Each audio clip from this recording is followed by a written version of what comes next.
إن الحمد لله إن الحمد لله نحمده ونستعينه ونستغفره ونعوذ بالله من شرور أنفسنا ومن سيئات أعمالنا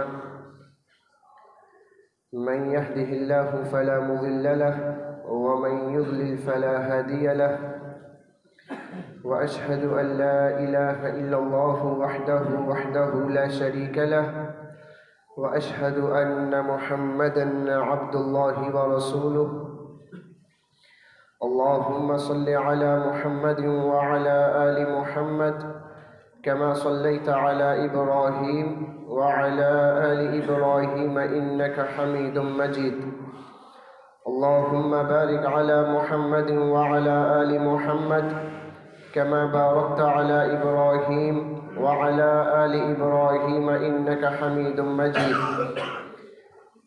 أما بعد فإن أصدق الكلام كلام الله وخير الهدي هدي محمد صلى الله عليه وسلم وشر الأمور محدثاتها فإن كل محدثة بدعة وكل بدعة ضلالة وكل ضلالة في النار أعوذ بالله من الشيطان الرجيم بسم الله الرحمن الرحيم يا أيها الناس اتقوا ربكم الذي خلقكم من نفس واحدة وخلق منها زوجها وبث منهما رجالا كثيرا ونساء واتقوا الله الذي تساءلون به والأرحام إن الله كان عليكم رقيبا يا أيها الذين آمنوا اتقوا الله حق تقاته ولا تموتن إلا وأنتم مسلمون يا أيها الذين آمنوا اتقوا الله وقولوا قولا سديدا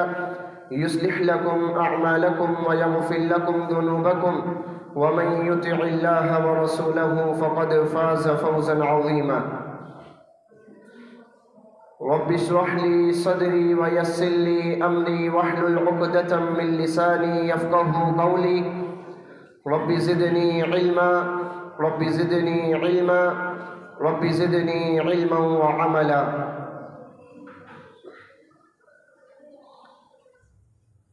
ہر قسم کی حمد و ثنا بڑائی کبریائی اور بزرگی کے لائق اللہ وحدہ لا شریک کی ذات اقدس و مقدس ہے بے شمار بے حد و حساب درود و سلام ہو سرتاج الرسل سید الانبیاء جناب محمد رسول اللہ صلی اللہ علیہ وسلم کی ذات گرامی پر مختصر حمد و ثنا کے بعد حضرات ایک ایسے معاملے کی طرف میں اپنی اور آپ کی توجہ دلانا چاہتا ہوں کہ اس معاملے کے دو پہلو ہیں۔ اس معاملے کا ایک پہلو بڑا ہی اچھا ہے، اور میں یقین سے کہہ سکتا ہوں کہ ہم میں سے اکثر اس اچھے پہلو کو جانتے ہوں، لیکن اسی معاملے کا ایک دوسرا پہلو ہے، وہ انتہائی سنگین معاملہ ہے، وہ پہلو انتہائی سنگین ہے۔ وہ معاملہ کیا ہے؟ وہ معاملہ یہ ہے کہ کسی عمل کا آپ کی یا میری وفات کے بعد بھی جاری رہنا۔ اب اس عمل کے دو پہلو، ایک زندگی میں کوئی اچھا عمل کر لیا اور جب دنیا سے چلے گئے تو مرنے کے بعد اس کا ثواب ہمارے اکاؤنٹ میں آتا رہا، اس کو میں اور آپ کہتے ہیں صدقہ جاریہ۔ یقیناً میں اور آپ اس پہلو سے واقف ہیں، لیکن اس کا ایک جو دوسرا پہلو ہے کہ ہم نے اس فانی دنیا میں کوئی ایسا کام سر انجام دے دیا یا کسی ایسے کام کے برے کام کا سبب بن گئے اور اس دنیا سے چلے گئے، اور اس گناہ کا، اس عمل کا جو ہم نے جاری کیا ہے یا جس کا ہم سبب بنے، ہمارے جانے کے بعد بھی وہ جاری اور ساری ہے، اور اس کا گناہ کا ایک حصہ ہمارے اکاؤنٹ میں آ رہا ہے۔ اسے کہتے ہیں سیئۃ جاریۃ، یا اردو میں کہیں گناہ جاریہ۔ صدقہ جاریہ اور گناہ جاریہ دو پہلو ہیں۔ صدقہ جاریہ کے متعلق اگر میں بتاؤں تو آپ ہم میں سے اکثر لوگ جانتے ہیں، پھر بھی تھوڑی بہت وضاحت کر لیتا ہوں۔ اللہ کے نبی صلی اللہ علیہ وسلم کی حدیث ہے، ابو ہریرہ رضی اللہ عنہ اس کے راوی ہیں، فرماتے ہیں اذا مات الانسان انقطع عنہ عمله الا من ثلاثۃ، کہ جب کوئی شخص اس دنیا سے فوت ہوتا ہے تو اس سے سارے اعمال منقطع ہو جاتے ہیں سوائے 3 اعمال، پھر الا من صدقۃ جاریۃ، ہاں وہ باقی رہتا ہے جو اس نے کوئی صدقہ جاریہ کیا ہو اپنی دنیا میں۔ اب دیکھیں صدقہ جاریہ جب کہہ دیا حدیث میں تو اس میں ہر چیز آ گئی، لیکن علماء اور طلباء یہاں بیٹھے ہوں گے یقیناً وہ جانتے ہیں کہ ایک قاعدہ ہے عربی میں التخصیص بعد تعمیم، کہ پہلے ایک عام لفظ استعمال کیا، اس کے بعد کچھ خاص چیزیں بھی استعمال کی ہیں، خاص چیزیں۔ الا من صدقۃ جاریۃ، صدقہ جاریہ جو آپ کریں گے اس دنیا میں، کوئی ایسا عمل کریں گے جو جاری رہنے والے آپ کے فوت ہونے کے بعد اس کا ثواب آپ کے اکاؤنٹ میں آتا رہے۔ پھر کہا او علم ينتفع به، یا کوئی ایسا علم آپ چھوڑ کے چلے گئے اس دنیا میں جس سے فائدہ اٹھایا جا رہا ہو تو اس کا ثواب بھی آپ کے اکاؤنٹ میں جاتا ہے۔ علم کیسے؟ آپ نے کسی کو حافظ بنا دیا، کسی کو ناظرہ سکھا دیا، کسی کو قاعدہ سکھا دیا، کسی کو ایک دعا سکھا دی، یا کوئی آپ نے کتاب لکھ دی، علماء کے لیے ہے، کوئی انہوں نے کتاب لکھ دی، تو وہ تو لکھ کر دنیا سے چلے گئے لیکن ان کے علم سے فائدہ اٹھایا جا رہا ہے اور اس کا ثواب ان کے اکاؤنٹ میں جا رہا ہے۔ تیسری تخصیص کیا کی، خاص بات کیا ذکر کی عام کے بعد، او ولد صالح يدعو له، یا کوئی شخص ایک ایسی نیک اولاد چھوڑ کے چلا جائے جو اس کے جانے کے بعد اس کے لیے دعا کرے۔ یہاں رک کر میں ایک بات کرنا چاہوں گا، کافی عرصہ پہلے ایک عالم کی میں تقریر سن رہا تھا یوٹیوب پر، انہوں نے ایک بات کہی اسی حدیث کے اس نقطے پر کہ بھائی اگر کسی شخص کو اللہ نے اولاد دیے اور اس نے اس کو نیک نہیں بنایا اور اسی اثنا میں وہ اس دنیا سے چلا گیا تو گویا وہ شخص بے اولاد مرا۔ کیوں؟ کہ جب اس نے اس کو دین ہی نہیں سکھایا، اس نے اس کو نیک ہی نہیں بنایا، تو وہ اس کے جانے کے بعد بھی اس کے لیے کیا دعا کرے گی؟ زندگی میں تو خیر، اس کے جانے کے بعد اس کے لیے کیا دعا کرے گی؟ اللہ اکبر۔ کم از کم اگر اللہ نے آپ کو 2 بیٹے 3 بیٹے 2 بیٹیاں 3 بیٹیاں یا ایک ہی بیٹا کیوں نہ دیا، ان کو دین کی تعلیم ضرور دے، کیونکہ آپ جب ان کو دین سکھائیں گے تو دین انہیں سب کچھ سکھا دے گا۔ تو یہ صدقہ جاریہ کی 3 صورتیں حدیث میں بیان ہوئی، اس کے علاوہ بھی بہت ساری صورتیں بن سکتی۔ کہیں مسجد تعمیر ہو رہی ہو، آپ نے وہاں اپنی حیثیت کے مطابق کوئی حصہ ملا دیا، چاہے وہ 10 روپے ہی کیوں نہ ہو، جب تک اس مسجد میں نمازیں پڑھی جا رہی ہوں گی، قرآن پڑھا جا رہا ہوگا، مدرسہ پڑھا جا رہا ہوگا، تب تک اس کا ثواب آپ کے اکاؤنٹ میں بھی آتا ہے۔ کہیں آپ نے دیکھا کہ کوئی ایسی جگہ ہے رستے پر جہاں لوگ سایہ حاصل نہیں کر پا رہے، آپ نے وہاں کوئی درخت لگا دیا یا کوئی چھاؤں کی جگہ لگا دی، جب لوگ اس سے سایہ حاصل کریں گے تب تک اس کا ثواب آپ کے اکاؤنٹ میں آتا رہے۔ یہ صدقہ جاریہ کا میں وضاحت کر رہا ہوں۔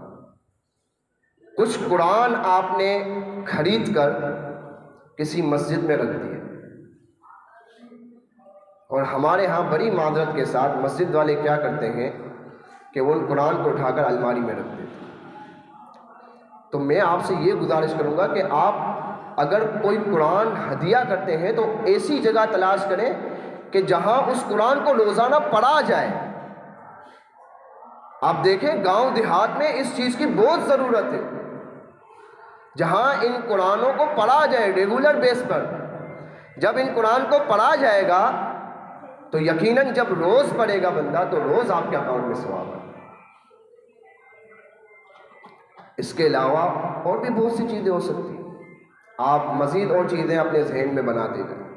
تو یہ ہے صدقہ جاریہ، کوئی نیک کام آپ دنیا میں کر گئے اور اس دنیا میں کر کر آپ چلے گئے، آپ کو پتہ بھی نہیں ہے، اس کا ثواب آپ کے اکاؤنٹ میں آپ کے مرنے کے بعد آپ کو ملتا بھی ہے۔ بالکل یہی معاملہ اس کے دوسرے پہلو کا بھی ہے، جسے میں اور آپ گناہ جاریہ کہتے ہیں۔ گناہ جاریہ کا بھی یہی معاملہ ہے۔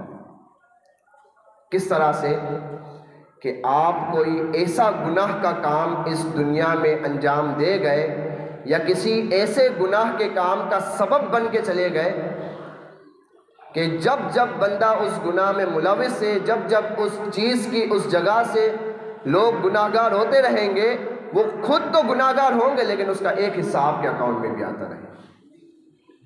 مثال کے طور پر کسی ایک شخص نے شراب کھانا کھولا، اب شراب کھانا اس نے زندگی میں کھولا، وہ چلا رہا ہے، وہ چلا چلا کے دنیا میں چلا گیا، دنیا سے چلا گیا۔ اب اس کی اولاد یا اس کے اعزاء و اقارب کیا کرتے ہیں کہ اسی کو کنٹینیو کرتے ہیں۔ اب وہ کنٹینیو کر رہے ہیں، وہاں جو شرابی آگے شراب پیے گا اس کا گناہ اس کے اکاؤنٹ میں جا۔ اسی طرح کسی نے کوئی گٹکے کی دکان لگائی، کوئی پان کی دکان لگائی، کوئی گٹکے کا ٹھیا لگایا، اس نے تو لگایا دنیا میں، اب وہ چلا گیا تو اس کی اولاد بھی وہی کام کرے گی۔ اب جب اس کی اولاد وہی کام کری تو اس کا گناہ بھی اس کے اکاؤنٹ میں جا۔ اسی طرح آپ نے اکثر دیکھا ہوگا کہ بعض جو چیز وغیرہ کی دکانیں ہیں، جسے ہم اسٹور وغیرہ کہتے ہیں، یا میڈیکل اسٹور لے لیں یا چیز کی کوئی اسٹور وغیرہ ہے، اس میں اکثر لوگ ٹی وی رکھتے ہیں، یا بعض حجاموں کی دکانوں میں آپ نے بہت دیکھا ہوگا کہ ٹی وی رکھا ہوتا ہے، وہاں لوگ بیٹھے ہوتے ہیں اور فلمیں دیکھ رہے ہوتے ہیں۔ اب وہ اس کے ٹی وی رکھنے کی وجہ سے کتنے لوگ گناہ میں ملوث ہو رہے ہیں۔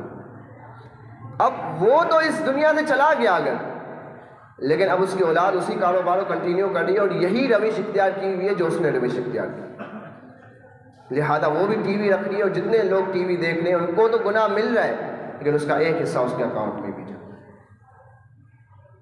اور اس قسم کے موضوع پر قرآن اور حدیث میں بیشتر دلائل موجود ہیں، آپ کھنگالیں گے آپ کو کئی ایک دلائل ملیں گے۔ اپنی طرف سے میں کوئی بات نہیں کر رہا، چند ایک دلائل میں صرف آپ کے سامنے پیش کرتا ہوں۔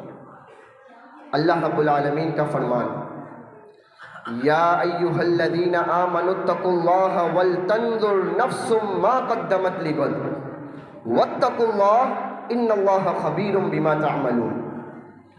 اس آیت کو میں دوبارہ پڑھتا ہوں، اس کو دوبارہ سنیں کیونکہ اس آیت کی میں وضاحت کرنے والا ہوں۔ یا ایھا الذین آمنوا اتقوا اللہ وَلْتَنْظُرْ نَفْسٌ مَا قَدَّمَتْ لِغَدٍ وَاتَّقُوا اللَّهَ إِنَّ اللَّهَ خَبِيرٌ بِمَا تَعْمَلُونَ۔ اے ایمان والوں، اللہ سے ڈر جاؤ اور چاہیے کہ دیکھے ہر نفس کہ اس نے کل کے لیے آگے کیا بھیجا ہے، اور اللہ سے ڈر جاؤ، بے شک اللہ تعالیٰ باخبر ہے ان چیزوں سے جو تم عمل کرتے۔ اب تھوڑی میں علمی گفتگو کرنے لگا ہوں اس آیت کا مطلب سمجھانے کے لیے صرف آپ کو۔ اللہ نے سب سے پہلے فرمایا یا ایھا الذین آمنوا، یہ جمع کا صیغہ ہے، پلیورل، جمع کا صیغہ استعمال کیا اللہ نے۔ پھر کہا اتقوا اللہ، پھر جمع کا صیغہ استعمال کیا۔ اگر اللہ آگے یہ استعمال کر لیتا وانظروا ما قدمت لغد تو جملہ بن جاتا، اور چاہیے کہ تم میں سے سب دیکھیں کہ انہوں نے آگے کیا بھیجے، لیکن نہیں، اللہ نے امر کا صیغہ استعمال کیا، حکم کا صیغہ استعمال کیا. وَلْتَنْظُرْ نَفْسٌ، چاہیے کہ دیکھے. یہ نفسن یہ نکرہ ہے، نکرہ. اہل علم جانتے ہیں کہ جب نکرہ نفی کے سیاق میں آتا ہے تو وہ عموم کا فائدہ دیتا ہے. اسی طرح جب نکرہ امر کے سیاق میں آتا ہے وہ بھی عموم کا فائدہ ہوتا ہے. یعنی یہاں ترجمہ یہ ہوگا وَلْتَنْظُرْ كُلُّ نَفْسٍ، چاہیے کہ دیکھے ہر نفس، ہر ایک نفس ما قدمت لغد، کہ اس نے آگے کل کے لیے کیا بھیجا ہے. یہ غد یہاں پر کل کہا گیا آخرت کو. الیوم آج یہ دنیا ہے، غد کل وہ آخرت ہے. حدیث بھی ہے، صحیح بخاری میں حدیث ہے، الیوم عمل ولا حساب وغدا حساب ولا عمل. آج عمل ہے، حساب نہیں ہے. کل کو حساب ہوگا، عمل نہیں. اللہ کے نبی صلی اللہ علیہ وسلم کے سیدنا عمر بن خطاب کا قول، حاسبوا انفسکم قبل ان تحاسبوا، اپنے نفسوں کا محاسبہ کر لو اس سے پہلے کہ تمہارا محاسبہ کیا جائے. یہ ساری چیزیں. اچھا، یہ قیامت کو، آخرت کو کل کیوں کہا گیا؟ حالانکہ ہم دیکھ رہے کل تو آخرت نہیں آ رہی، کیونکہ یہ دور ہونے کے باوجود بہت قریب ہے. کسی کو بھی اس کا علم نہیں کہ قیامت کب آئے گی. یہاں تک کہ اللہ کے نبی صلی اللہ علیہ وسلم کو بھی علم نہیں تھا کہ قیامت کب آئے گی. جب حدیث جبریل میں جب جبریل علیہ السلام نے اللہ کے نبی علیہ السلام سے پوچھا تھا متى تقوم الساعة یا متى الساعة، کہ قیامت کب آئے گی، تو اللہ کے نبی علیہ السلام نے یہی فرمایا تھا مَا الْمَسْئُولُ عَنْهَا بِأَعْلَمَ مِنَ السَّائِلِ، کہ مسئول سے زیادہ تو سائل کو اس کے بارے میں پتہ ہے. مجھے بھی نہیں پتا کہ قیامت کب آئے گی. تو یہ قیامت گویا کے قریب ہے، اس وجہ سے اس کو غدن کہا گیا. تو ہم میں سے ہر شخص کو اس بات پر بھی ہمیں چوکندہ رہنا چاہیے کہ ہم نے اپنے آپ کو کتنا سدھارا ہے، اور کہیں ہم نے کوئی ایک ایسا عمل تو نہیں کر لیا جو ہمارے جانے کے بعد اس کا گناہ جاری ہمارے اکاؤنٹ میں آتا ہے. پھر آگے اللہ نے پھر فرمایا اتقوا اللہ، اللہ سے ڈرتے رہو. جب پہلے اللہ نے اتقوا اللہ کہہ دیا تو دوبارہ کہنے کی کیا ضرورت؟ یہ قرآن کی فصاحت اور بلاغت ہے. دیکھیں یہاں 3 نقطے ذکر کیے ہیں مفسرین نے.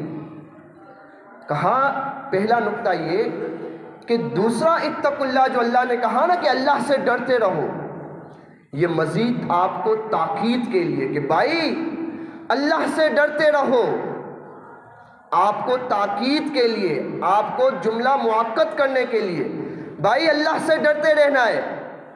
یاد رکھو اللہ سے ڈرتے رہنا ہے. اور دوسرا نقطہ یہ ذکر کیا مفسرین نے کہ پہلا اتقوا اللہ اور دوسرا، اور جو اس کا آخری جملہ ہے آیت کا ان اللہ خبیر بما تعملون، کہ بے شک اللہ تعالیٰ جو کچھ تم عمل کر رہے ہو اس سے باخبر ہے. مفسرین نے لکھا ہے کہ اس جملے کے اور پہلے اتقوا اللہ کے درمیان کچھ فاصلہ آ گیا. کون سا فاصلہ؟ وَلْتَنْظُرْ نَفْسٌ مَا قَدَّمَتْ لِغَدٍ، کہ چاہیے کہ دیکھے تم میں سے ہر نفس کہ اس نے آگے کے لیے کیا بھیجا ہے، کل کے لیے کیا بھیجا. یہ فاصلہ آ گیا. تو ممکن ہے قاری جو ہے، جو پڑھنے والا ہے، وہ پہلا اتقوا اللہ بھول جائے. لہذا اللہ تعالیٰ نے دوبارہ کہا اتقوا اللہ، اللہ سے ڈرتے رہو. کیوں؟ ان اللہ خبیر بما تعملون، جو کچھ بھی تم عمل کرو گے اللہ اس سے باخبر ہے. اللہ کو ایسا نہیں کہ اللہ بھولتا ہے یا اللہ کو پتہ نہیں. وما کان ربک نسیا، تیرا رب بھولنے والا نہیں ہے، نہ تیرے رب کو کسی علم سے ایسا نہ ہو کہ بے خبر ہو. اور تیسرا نقطہ یہ ذکر کیا مفسرین نے کہ پہلا اتقوا اللہ جو ہے اور دوسرا اتقوا اللہ، ان کے درمیان یہ جو فاصلہ آیا تھا نا، اس کے درمیان ہی کوئی ایسا معاملہ ہوا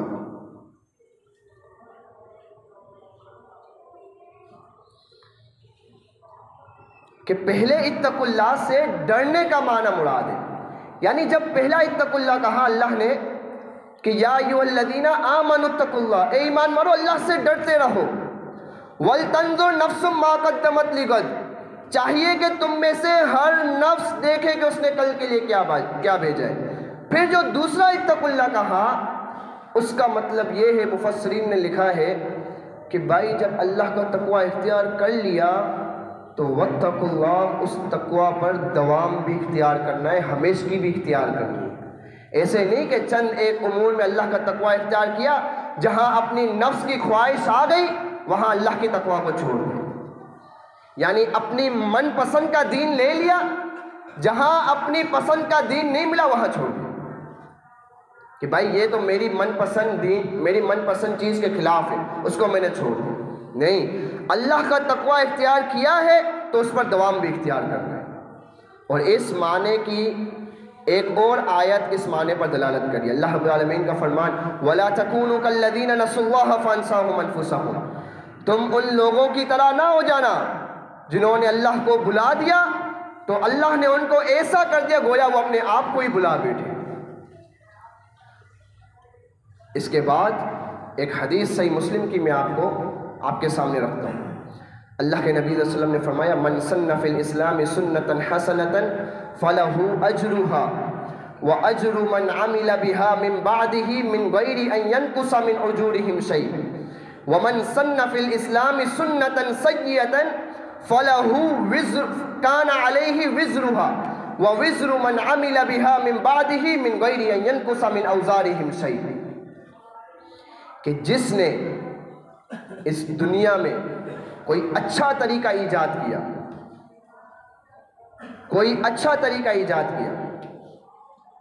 فَلَهُ أَجْرُهَا، اس کے لیے تو اس کا اجر ہے، وَأَجْرُ مَنْ عَمِلَ بِهَا مِنْ بَعْدِ، اور اس کا اجر انہیں بھی اس کے بعد جو کریں گے اس پر عمل، ان کے عمل کرنے کا بھی ایک حصہ اس کو پہنچتا رہے گا. لیکن یاد رکھے من غیر ان ینقص من اجورہم شیء، اس کا مطلب یہ نہیں کہ کسی نے کوئی اگر نیا طریقہ ایجاد کیا یا کوئی نئی سنت ایجاد کی تو اس کے ثواب میں سے کچھ کمی کر کے اس کے اکاؤنٹ میں ڈالا جائے گا. نہیں، اس کو پورا جو اس کے بعد جو اس پر عمل کریں گے ان کو پورا ثواب ملے گا، لیکن اسی میں سے ایک حصہ اس کے اکاؤنٹ میں بھی جائے گا. پھر آگے فرمایا جو کوئی اس دنیا میں کوئی برا طریقہ ایجاد کرے گا تو اس کا بوجھ اس پر ہے، اور اس کے بعد جو اس برے طریقے میں ملوث ہوں گے ان کو تو اس کا گناہ ملے گا، لیکن پھر اس کا ایک حصہ اس کے اکاؤنٹ میں بھی جاتا رہے گا. یہی اس حدیث کا مفہوم ہے. یہ حدیث آپ کے سامنے میں نے رکھی. بعض لوگوں نے اس حدیث سے بیان کیا کہ جی بدعت کی دو قسمیں، بدعت حسنہ اور بدعت سیئہ، اچھی بدعت اور بری بدعت. محدثین نے کسی کتاب میں بھی بدعات کی یہ تقسیم نہیں کی، بلکہ اللہ کے نبی صلی اللہ علیہ وسلم تو جمعے کے خطبے میں کہا کرتے تھے کل بدعت ضلالہ وکل ضلالۃ فی النار، ہر بدعت گمراہی ہے اور ہر گمراہی کا ٹھکانہ جہنم. عبداللہ بن عمر رضی اللہ عنہما اکثر کہا کرتے تھے کل بدعت ضلالہ وان رآها الناس حسنہ، ہر بدعت گمراہی اگرچہ لوگ اس کو کتنا ہی اچھا کیوں نہ سمجھے. تو یہ بدعت کی دو قسمیں اس حدیث سے، اصل میں مسئلہ یہ ہے کہ انہوں نے حدیث کا یہی ٹکڑا سامنے رکھا جو میں نے ابھی آپ کے سامنے پڑھا، انہوں نے یہی ٹکڑا سامنے رکھا. اس کے اوپر جو ورود حدیث ہے اس کو انہوں نے عوام الناس کے سامنے پیش ہی نہیں کیا. جب وہ پیش کریں گے تو اس حدیث کا معنی خود بخود واضح ہو جائے گا. سنیں، اللہ کے نبی صلی اللہ علیہ وسلم کے پاس بعض لوگ آئے اتنی خستہ حالت میں کہ انہوں نے ٹولی اوڑے ہوئے تھے، کچھ پہننے کو نہیں تھا، نہ کچھ پہننے کو تھا، اتنی خستہ حالت۔ اللہ کے نبی صلی اللہ علیہ وسلم کا چہرے مبارک کا رنگ جو ہے وہ تبدیل ہو گیا۔ اللہ کے نبی صلی اللہ علیہ وسلم نے اللہ کے نبی سے اپنے حجرے میں گئے، دیکھا کوئی چیز ہے تو میں ان کو صدقہ کروں، میں ان کی مدد کروں گا۔ جب گئے دیکھا تو حجرے میں کوئی چیز نہیں تھی کہ میں ان کو دے سکوں۔ اللہ کے نبی صلی اللہ علیہ وسلم نے اسی رات فجر کی نماز پڑھی، اور فجر کی نماز کے بعد لوگوں کو خطبہ دیا۔ خطبے میں یہی 3 آیات پڑھی جو ہر جمعے میں خطبے میں پڑھی جاتی، اور پھر صحابہ کو صدقے پر ابھارا کہ تم اپنے ان بھائیوں پر صدقہ کرو، یہاں تک کہ اگر کسی کے پاس کھجور، آدھی کھجور بھی ہے وہ بھی لے آئے اور اپنے ان بھائیوں کے لیے صدقہ کرے۔ لیکن اللہ کے نبی صلی اللہ علیہ وسلم دیکھ رہے تھے صحابہ پر کوئی اثر نہیں پڑ رہا۔ اللہ کے نبی صلی اللہ علیہ وسلم مزید ان کو ابھارتے رہے، مزید ان کو ابھارتے رہے، یہاں تک کہ ایک صحابی کھڑا ہوا اور گیا اور اشرفیوں سے بڑی ہوئی تھیلی وہ لا رہا تھا۔ اس حدیث کے جو راوی ہیں وہ خود بیان کرتے ہیں کہ کہ ہم نے اس صحابی کو دیکھا کہ وہ جس کندھے پر وہ اشرفیوں کی تھیلی لا رہا تھا وہ اتنی وزنی تھی کہ ان کا کندھا جھکا ہوا تھا، اتنی وزنی تھیلی وہ لا رہا تھا۔ جب اللہ کے نبی صلی اللہ علیہ وسلم نے اس کو آتے ہوئے دیکھا تو راوی حدیث یہ بھی لکھتے ہیں کہ اللہ کے نبی صلی اللہ علیہ وسلم کا چہرہ چاند کی طرح چمکنے لگا، بالکل آثار تبدیل ہو۔ جب اس نے آ کے کہا اللہ کے نبی صلی اللہ علیہ وسلم یہ میری طرف سے صدقہ ہے، گویا صحابہ میں اس چیز کی کچھ، اس نے پھر اس چیز کا یاد دلایا۔ اب جب وہ اشرفیوں کی تھیلی لے آیا تو پھر تمام صحابہ کو ترغیب ہوئی، وہ سب گئے اور سب اپنے اپنے گھروں سے کچھ نہ کچھ لائے، یہاں تک کہ راوی حدیث کہتے ہیں کہ میں نے دیکھا 2 بڑے ڈھیر اللہ کے نبی صلی اللہ علیہ وسلم کے پاس جمع ہو گئے، کپڑوں کے اور دوسرے مال کے۔ تو یہ ہے اس کا معنی۔ کسی پر اثر نہیں پڑ رہا تھا جب اللہ کے نبی صلی اللہ علیہ وسلم ان کو خطبہ دے رہے تھے۔ ایک صحابی نے جب پہل کی، اس کو دیکھ کر سب نے پھر پہل کی۔ تو یہ ہے من سن فی الاسلام سنتا حسنتا۔ اس کو آپ ہمارے اس عرف میں اس طرح سے سمجھیں کہ آج کل مسواک کی جو سنت ہے وہ ہم سے جا رہی ہے اکثر طور پر۔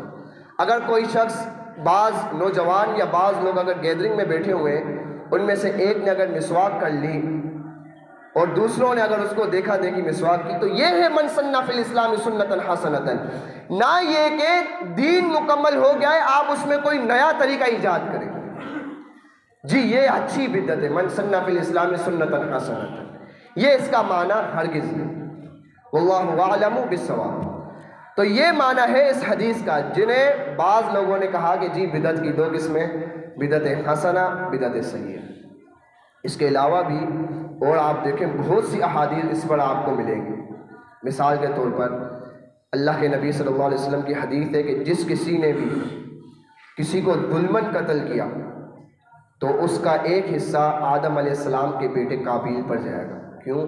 کہ اس نے سب سے پہلے قتل کو رائج کیا تھا، سب سے پہلے اس نے قتل کو رائج کیا تھا، تو اس کا ایک حصہ اس کو بھی جائے گا۔ جس نے بھی آج کسی کو ظلماً قتل کیا اس کا ایک حصہ، آج نہیں، اس دن سے لے کر آج تک آپ لگائیں، جس نے بھی کسی کو ظلماً قتل کیا اس کا ایک حصہ آدم علیہ السلام کے بیٹے قابیل کو جائے۔ اور ایک اور بات جو آج کل ہمارے معاشرے میں رائج ہے، اس کی طرف بھی میں آپ کی توجہ دلانا چاہتا ہوں۔ سوشل میڈیا یہ ایک بڑا ایک وتیرہ بن چکا ہے، خاص طور پر نوجوانوں کا۔ آپ کی آئی ڈی میں آپ کیا شیئر کر رہے ہیں آپ کو پتہ ہی نہیں ہے۔ آپ کی آئی ڈی کا، چاہے وہ انسٹا کی آئی ڈی ہو، چاہے وہ فیس بک کی آئی ڈی ہو، چاہے وہ واٹس ایپ ہو، چاہے وہ اور کوئی اکاؤنٹ ہو آپ کے علاوہ اس کا پاسورڈ کسی کو پتہ نہیں ہوتا۔ آپ جو بھی اس میں شیئر کریں گے اور اس میں شیئر کرنے کے بعد اگر آپ اس دنیا سے چلے گئے تو جب لوگ، اگر آپ نے کوئی برائی کی چیز اس میں شیئر کی ہوگی، جب لوگ اس کی وجہ سے برائی میں ملوث ہوتے رہیں گے، اس کا گناہ آپ کے اکاؤنٹ میں آتا رہے گا۔ آخر میں یہی نصیحت کروں گا آپ سب کو اور اپنے آپ کو کہ اس بات کی طرف توجہ دلانا چاہتا ہوں کہ خدارا میں اور آپ، چونکہ یہ جدید ٹیکنالوجی کا دور ہے، ہم اپنے سوشل اکاؤنٹ کو روزانہ ٹٹولیں کہ کہیں میں نے یا آپ نے کوئی ایسی چیز تو شیئر نہیں کر دی کہ اس کی وجہ سے کوئی شخص گناہ میں مبتلا ہو رہا ہے اور اس کا گناہ کا ایک حصہ ہمارے بھی اکاؤنٹ میں آ رہا ہے۔ روزانہ ٹٹولیں، اپنے آپ کو ٹٹولیں، کہیں میں نے کوئی ایسا کاروبار تو نہیں کیا ہوا، کہیں میں نے کسی کو کسی منشیات میں تو نہیں لگا دیا، کہیں کسی کو سگریٹ کا عادی تو نہیں بنا دیا، کہیں کسی کو گٹکے کا عادی تو نہیں بنا دیا، کہیں کسی کو چھالیا کھانے کا عادی تو نہیں بنا دیا۔ جب تک وہ کھاتا رہے گا تب تک۔ اور اکثر یہ کیا ہوتا ہے کہ جو گھر میں چھوٹے بچے ہوتے ہیں نا، اکثر والدین یا ان کے بہن بھائی کیا کرتے ہیں کہ اس کو چھالیا کا ایک دانہ دے دیتے ہیں۔ کیا ہوا، چھوٹا بچہ ہی تو ہے نا، پھر ایک دانہ کر کے 2 دانے 3 دانے ایسے کر کر کے وہ بڑا ہو کے چھالیا کا عادی بن جاتا ہے، اور پھر اس کا گناہ وہی ہوگا، وہ جب جب کھاتا رہے گا تب تک والدین کے اکاؤنٹ میں گناہ آتا رہے گا، نیکیاں تو کہیں گناہ آتا رہے گا۔ اور اس کے بعد میں ایک دوسری طرف بھی توجہ دلانا چاہوں گا کہ یہاں پہ جو اولادیں موجود ہیں، اولادیں، ان سے میں التجا کروں گا کہ اگر آپ نیک نہیں بن سکتے تو خدا را برے بھی نہ بنے۔ اگر جن کے والدین اس دنیا میں حیات ہیں، یقین کریں آپ کے والدین اگر حیات ہیں آپ بڑے خوش نصیب ہیں۔ جن کے والدین نہیں ان سے پوچھیں، اور جن کے والدین نہیں، اگر ان میں کوئی برائی ہے تو وہ آج اس کو ترک کر دیں، کیونکہ جب جب وہ اس برائی میں ملوث ہوتا رہے گا اس کا ایک حصہ اس کے والدین کے اکاؤنٹ میں بھی جاتا رہے گا۔ کلکم راع وکلکم مسئول عن رعیتہ، تم میں سے ہر ایک کی ایک رعایا ہے، اور تم میں سے ہر ایک سے اس کی رعایا کے متعلق سوال کیا جائے گا کل قیامت کے دن۔ آخر میں یہی دعا کروں گا کہ اللہ رب العالمین سے کہ اللہ رب العالمین ہمیں جو کچھ سنایا اس پر عمل کرنے کی توفیق عطا فرمائے، اور ہمیں صدقہ جاریہ کرنے کی اور گناہ جاریہ سے بچنے کی توفیق عطا فرمائے۔ وآخر دعوانا ان الحمد للہ رب العالمین۔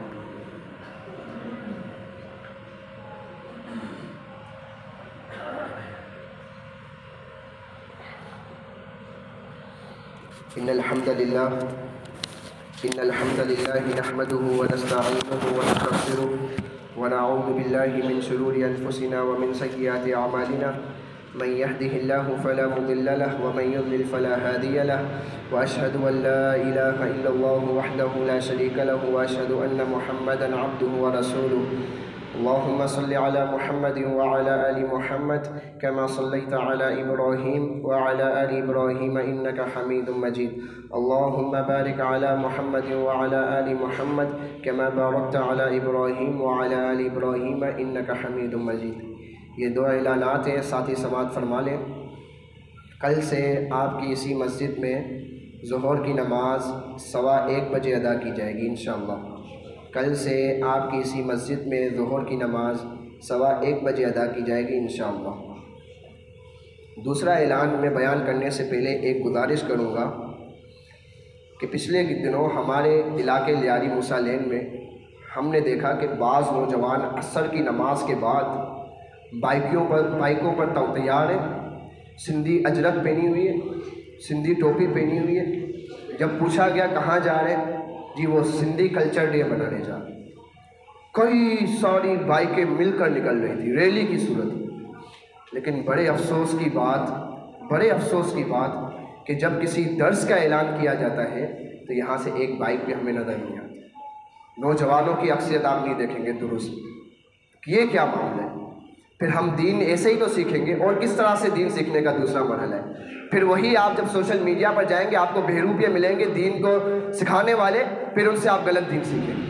کوئی مستند عالم جب آپ کے علاقے میں آ رہا ہے جس پر آپ کو اعتماد ہے کہ وہ کوئی غلط بات نہیں بتا سکتا آپ کو، تو ان کے دروس میں آپ شرکت کریں، یقیناً کچھ نہ کچھ تو چیز آپ کو سیکھنے کو ملے گی۔